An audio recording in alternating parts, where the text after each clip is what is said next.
Hello ನನ್ನ ಮಕ್ಕಳೇ, ನಾನು ನಿಮ್ಮ ಪ್ರೀತಿಯ ಅಜ್ಜಿ ನಳಿನಿ. ಹಲೋ, ನಾನು ನಿಮ್ಮ ಬನಿ.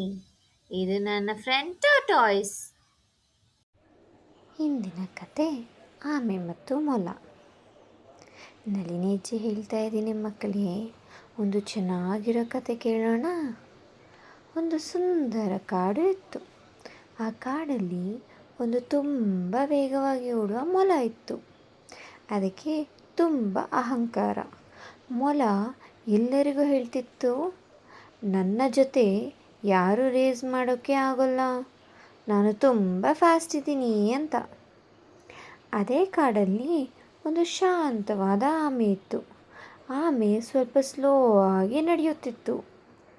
ಒಂದು ದಿನ ಮೊಲ ಆಮೆಗೆ ನಗುತ್ತಾ ಹೇಳುತ್ತೆ, ನೀನು ಇಷ್ಟು ಸ್ಲೋ, ನಿನ್ನ ಜೊತೆ ರೇಸ್ ಮಾಡಿದರೆ ನನಗೆ ಬೋರ್ ಆಗುತ್ತೆ.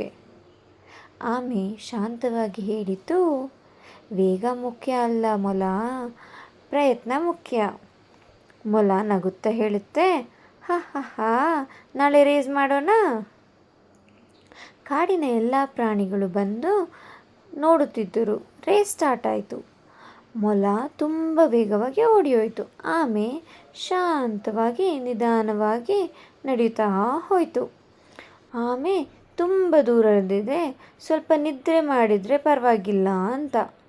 ಹಾಗೆ ಮರದ ಮೊಲ ಮಲಗಿ ನಿದ್ರೆ ಹೋಯಿತು. ಆಮೆ ನಿಧಾನವಾಗಿ ನಿರಂತರವಾಗಿ ಪ್ರಯತ್ನ ಮಾಡುತ್ತಾ ಮುಂದೆ ಹೋಯಿತು. ಮೊಲ ಈಗ ಎಚ್ಚರಿಕೆ ಆಯಿತು. ಅಯ್ಯೋ, ನಾನು ಲೇಟ್ ಆಯಿತಾ ಅಂತ ವೇಗವಾಗಿ ಓಡಿ ಬಂತು. ಆದರೆ ಆಮೆ ಫಿನಿಶ್ ಲೈನ್ ತಲುಪಿತು.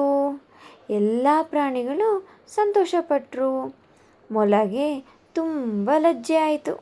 ಅದಕ್ಕೆ ಗೊತ್ತಾಯಿತು, ಅಹಂಕಾರ ಬೇಡ, ನಿಧಾನ ಆದರೂ ನಿರಂತರ ಪ್ರಯತ್ನ ಮಾಡಿದರೆ ಗೆಲುವು ನಮ್ಮದೇ ಆಗುತ್ತೆ ಅಂತ. ಇದರ ನೀತಿ ಏನು? ನಿಧಾನ ಮತ್ತು ನಿರಂತರ ಪ್ರಯತ್ನ ಮಾಡಿದರೆ ಗೆಲುವು ಸಿಗುತ್ತದೆ. ಈ ಕತೆ ಇಷ್ಟ ಆಯ್ತಾ ಮಕ್ಕಳೇ? ನಾಳೆ ಸಿಗ್ತೀನಿ. ಬಾಯ್. ಮತ್ತಷ್ಟು ಕುತೂಹಲಕಾರಿ ಕತೆಗಳಿಗಾಗಿ ಲೈಕ್, ಶೇರ್, ಸಬ್ಸ್ಕ್ರೈಬ್ ಮಾಡಿ. ಹಾಗೆ ಗಂಟೆ ಹೊಡೆಯೋದನ್ನು ಮರಿಬೇಡಿ.